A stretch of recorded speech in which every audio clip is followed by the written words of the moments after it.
Detective John Miller looked out the airplane window at the clouds below. Flight 237 from London to New York was quiet, with only 20 passengers in first class.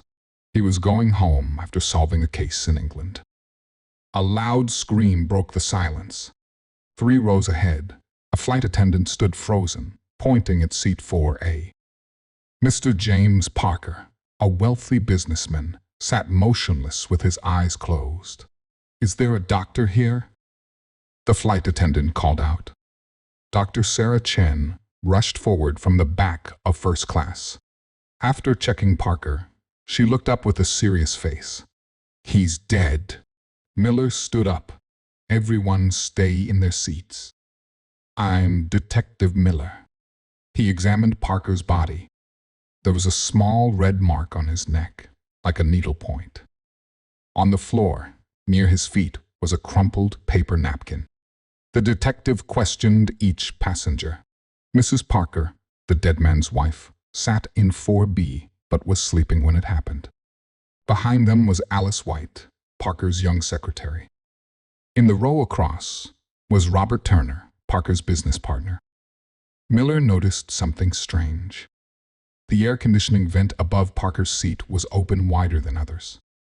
He found tiny white powder on the edge. "The killer used poison," Miller announced. "They put it in the vent above Mr. Parker's seat. When the air blew down, he breathed it in. The needle mark was made later to confuse us."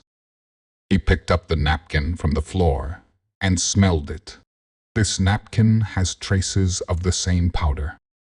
The killer used it to put the poison in the vent without touching it. But they made a mistake." Miller turned to the passengers. "Mrs. Parker said she was sleeping. But there's lipstick on this napkin matching the color she's wearing. And only someone sitting next to Mr. Parker could reach the vent easily." Mrs. Parker's face went white. "Fine, I killed him. James was going to divorce me for his secretary. I would lose everything.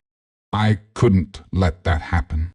The flight crew moved Mrs. Parker to a secure area. When they landed in New York, the police were waiting. As Miller gave his statement to the police, he thought about how a quiet flight had turned into his next case. Even in the clouds at 30,000 feet, there was no escape from crime. But where there was crime, there would always be detectives to solve them.